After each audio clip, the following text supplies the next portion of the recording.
ABP news पर भारत के G20 Sherpa Amitabh Kant का बड़ा बयान। G20 में भारत की कूटनीतिक जीत हुई है। यूक्रेन मुद्दे पर भारत ने दुनिया को सहमति बनाने के लिए राजी किया है। यूक्रेन मुद्दे पर ये जो सहमति बनी है, ये भारत की बड़ी जीत है। हमने ये साफ किया है कि ये लड़ाई का युग नहीं है। देश के लिए एक टीम के रूप में काम करने का सौभाग्य मिला।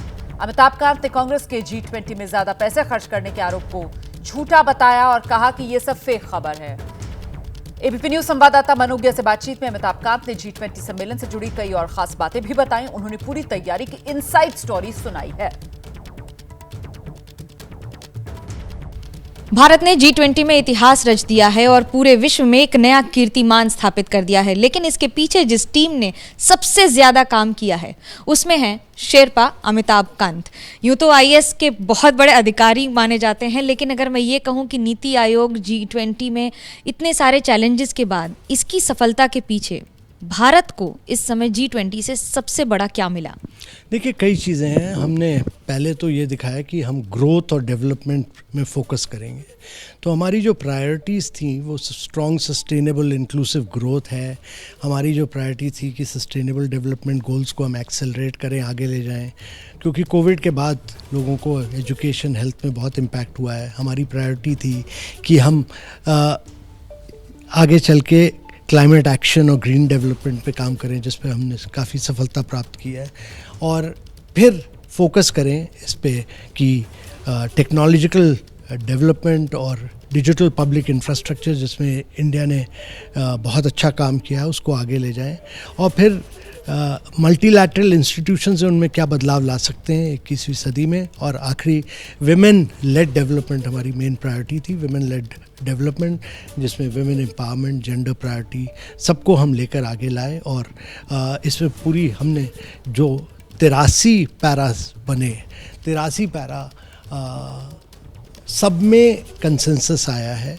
और इसके अलावा 8 पैराज हैं जो जियोपॉलिटिकल लैंग्वेज में हैं, रशिया यूक्रेन की क्राइसिस पर हैं, उस पर भी कंसेंसस आया है। तो ये एक पहला डॉक्यूमेंट निकला है G20 का, जिसमें सारे पूरे डॉक्यूमेंट 83 डॉक्यूमेंट में 100% सारे देशों की सहमति है। एक आम आदमी ये समझना चाहता है कि ये इतनी बड़ी बात क्यों है, क्योंकि जब यूक्रेन और रूस आपस में लड़ रहे हैं तब भारत में वो सारे देश जो एक दूसरे के ऊपर छीटाकशी करते हैं वो एक साथ एक मंच पे कैसे लाए? ये संभव कैसे?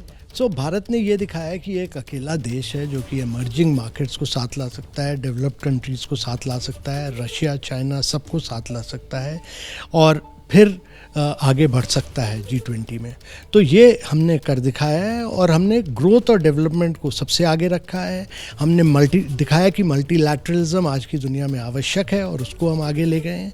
और तीसरा, हमने ये दिखाया कि हम हमेशा वॉइस ऑफ ग्लोबल साउथ रहेंगे और डेवलपिंग कंट्रीज़ की भाषा बोलेंगे, वो हमने करके दिखाया। न्यूक्लियर की बात हुई है, उसमें भी बड़ी सफलता है, उसको अगर हमें आम भाषा में बता सकते? देखिए, ये जियोपॉलिटिकल पैरा का पार्ट है और जियोपॉलिटिकल पैरा में ये कहा गया है कि एक तो कि देयर बी हम टेरिटोरियल इंटेग्रिटी, सॉवरेनिटी और पॉलिटिकल इंडिपेंडेंस, और कहीं टेरिटोरियल एक्विजिशन नहीं किया जाएगा, उसको हम रिस्पेक्ट करेंगे।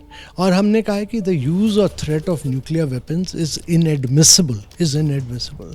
तो ये किया है और हमने इसको इस कॉन्टेक्स्ट में किया है कि this is not an era of war, जिसको प्रधानमंत्री पहले कह चुके हैं। तो बाली की लैंग्वेज जो पहले यूज़ की जाती थी उससे ज़्यादा स्ट्रॉन्ग लैंग्वेज हमने दिल्ली में यूज़ की है। पर ये मॉडरेशन में, ये किसी को कंडेम नहीं करती, but basic principles of United Nations के प्रिंसिपल्स और चार्टर्स पे जाती है।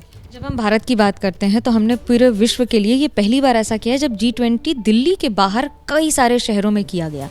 ये कितनी बड़ी बात है और कितना बड़ा संदेश है देश और विदेश में? बहुत बड़ा संदेश है, क्योंकि G20 एक पीपल्स प्रेसिडेंसी थी। प्राइम मिनिस्टर का लक्ष्य था कि वो सारे स्टेट्स में ले जाएं और 60 से ज़्यादा शहरों में ले जाएं। तो हम सारे शहरों में गए और वहाँ सारे पीपल्स प्रेसिडेंसीज़ को बनाई। हमने मॉडल G20s किए, ऐसे कॉन्टेस्ट किए, कई चीज़ें की और सबको इन्वॉल्व किया इसमें। तो ये एक प्रेसिडेंसी जो है वो एक पीपल्स प्रेसिडेंसी रही है। आपके लिए तो स्लीपलेस नाइट्स थी, तो मैं इजी सवाल ये पूछना चाहती हूँ, कितने घंटों का होमवर्क किया है इस एग्ज़ाम के लिए? नहीं, बहुत काम तो साल भर चला। इसके पहले हमने इशू नोट्स बहुत पहले निकाल दिए थे और उस पर काफ़ी चर्चा रही, पर अंत में जाकर जो मेन इश्यूज 3-4 रह जाती हैं उस पर नॉन स्टॉप करीब 200-250 घंटे की बायलैटरल्स हुई हैं, डिस्कशंस हुई हैं, वो नॉन स्टॉप रही हैं। उस पर कोई मतलब 24 घंटे लगातार चलती रहती हैं, तो करीब 8-10 दिन तो कोई सोया नहीं होगा उसमें। और जब आप टीम के साथ बैठते हैं, जिस तरह से आप अपनी टीम का प्रोत्साहन और उनका उत्साह बढ़ा रहे हैं, उसके पीछे क्या कारण? क्योंकि उन्होंने बहुत मेहनत की है और जो विजय प्राप्त हुई है वो टीम की वजह से हुई है। तो उन लोगों ने बड़ी मेहनत करके दिखाया है कि वो टीम नहीं होती तो विजय प्राप्त नहीं हो पाती। तो उनको तो प्रोत्साहित करना, इनकरेज करना मेरा काम बनता है। प्रधानमंत्री का ब्लू आइड अधिकारी कहा जाता है, हर सबसे बड़े इम्पॉर्टेंट असाइनमेंट पर दिया जाता है। पीएम लाउंज यहाँ पर, या फिर उनकी कितनी मीटिंग्स हुई हैं लगातार, इसमें कितने घंटे, और कोई एक ऐसी बात जो आपको याद रहेगी इस बार के लिए? नहीं, मैं कोई ब्लू आइड बॉय नहीं हूँ। मुझे जो काम दिया जाता है वो मैं करता हूँ ठीक से, और ऐसा कुछ नहीं है कि कोई ब्लू आइड बॉय नहीं है कि प्रधानमंत्री जी का वो काम देते हैं और काम करवाते हैं। तो अब जैसे उन्होंने कह दिया कि वर्चुअल समिट होगी, तो हम वर्चुअल समिट के लिए काम शुरू कर रहे हैं। तो हम तो मेहनत करने वाले जवान हैं और जवान की तरह हम काम करते हैं हर चीज़ के लिए। और इस G20 के लिए भी बड़ी मेहनत की हम लोगों ने। G20 के लिए आम आदमी, जनता के लिए, एक आम भारतीय के लिए सबसे बड़ी उपलब्धि क्या होगी? देखिए, आम व्यक्ति को पहली बार ये फॉरेन पॉलिसी, डिप्लोमेसी आम व्यक्ति तक पहुंचा है।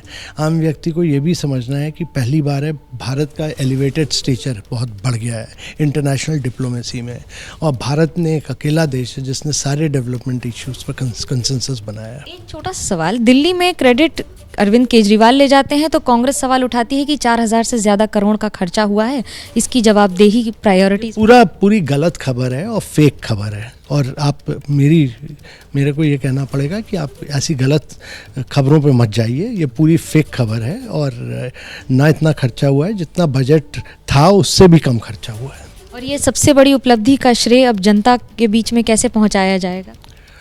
ये हम आगे चल के आउटकम्स पर काम करेंगे और सब तक पहुंचाएंगे। सब अगले 2-3 महीने यही काम करेंगे। और जो स्पेशल ट्रेन चलनी है जो भारत से यूरोप तक जाएगी, उसकी क्या खासियत होगी? क्या वो कनेक्टिंग आसपास के नेबरिंग नेशंस को लेकर चलेंगे या कोई और रास्ता? वो अभी प्रोजेक्ट जो है जिसको लॉन्च किया गया है वो लिंक करेगा सऊदी मिडल ईस्ट को एक तरफ से, और उस पर अभी प्रोजेक्ट रिपोर्ट्स बनेंगी।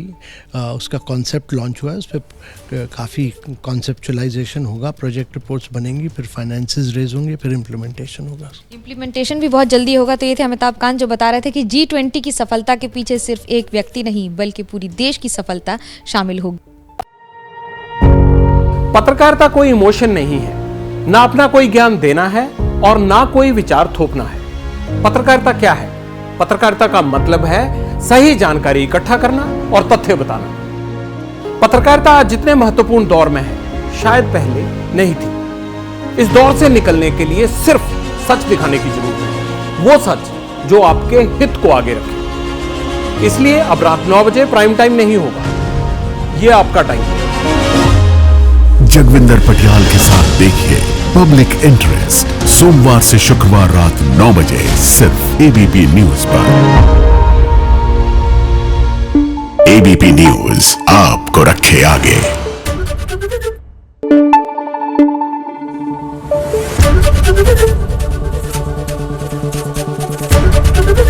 एबीपी न्यूज आपको रखे आगे।